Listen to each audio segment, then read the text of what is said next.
তারা কি তাদের কথা এবং কাজের মধ্যে মিল রেখেছে? মিল রাখে নাই। এই জুলাই বিপ্লব পরবর্তী আজকে 1.5 বছর আমরা পার করেছি। এই 1.5 বছরে রাজনৈতিক দলগুলো বিভিন্ন ধরনের প্রতিশ্রুতি দিয়েছে। তাদের প্রতিশ্রুতি এবং তাদের কাজের মধ্যে আমরা মিল দেখতে পেয়েছি? মিল দেখতে পাইনি। এই জুলাই বিপ্লব পরবর্তী আমরা বলতে চাই, আমরা ফিউচার টেন্সের রাজনীতি দেখতে চাই না। এই যে ফ্যামিলি কার্ড দিব, কৃষি কার্ড দিব, এটা দিব, ওইটা দিব, এই ধরনের ফিউচার টেন্সের রাজনীতি দেখতে চাই না। আমরা প্রেজেন্ট পারফেক্ট টেন্সের রাজনীতি দেখতে চাই, যে রাজনীতি হবে যারা ইতিমধ্যে কাজ করে দেখিয়েছে।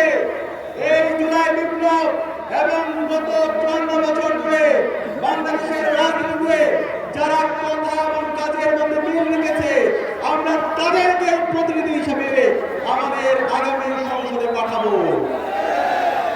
গত 16 বছরে ফেসিবাদের বিরুদ্ধে দীর্ঘ লড়াইয়ে যারা রাজপথে ছিল, তাদেরকে আমরা আমাদের প্রতিনিধি বানাবো।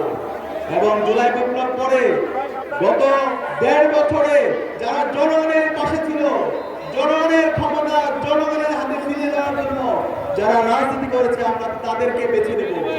সেই জায়গায় যদি আমরা দেখি, বাংলাদেশ জামাত ইসলামী এই জুলাই বিপ্লব পরবর্তী জুলাইকে সবচেয়ে বেশি ধারণ করেছে। জুলাই বিপ্লবের পর যতগুলো কাজ হয়েছে, সব কাজের মধ্যে জামাত ইসলামের কাজ অন্যতম গুরুত্বপূর্ণভাবে তারা গুরুত্বপূর্ণ ভূমিকা রেখেছে। জামাত ইসলামের সম্মানিত আমির জামাত ডাক্তার শফিকুর রহমান সকল শহীদ পরিবারের কাছে গিয়েছে, শহীদ পরিবারের কথাগুলো শুনেছে।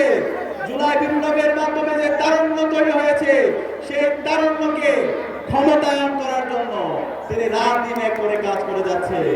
এবং আপনাদের চট্টগ্রামের মাটি ও মানুষের নেতা ডক্টর সৈয়দ আব্দুল্লাহ মাহমুদ তাহের এই জুলাই বিপ্লব এবং 90 স্বৈরাচার বিরোধী আন্দোলনের নেতৃত্ব দিয়েছে। আপনাদের ডক্টর সৈয়দ আব্দুল্লাহ মাহমুদ তাহের ভাই শুধুমাত্র চট্টগ্রামের নেতা না, তিনি সারা বাংলাদেশের নেতা, তিনি সারা বিশ্বের মুসলিম যুবকদের নেতা। সে কারণে আগামী নির্বাচনে আমরা কি আমাদের নেতা ডক্টর সৈয়দ আব্দুল্লাহ মাহমুদ তাহেরকে ব্যাপক বেতনে বিজয় করতে পারবো ইনশাআল্লাহ? ইনশাআল্লাহ।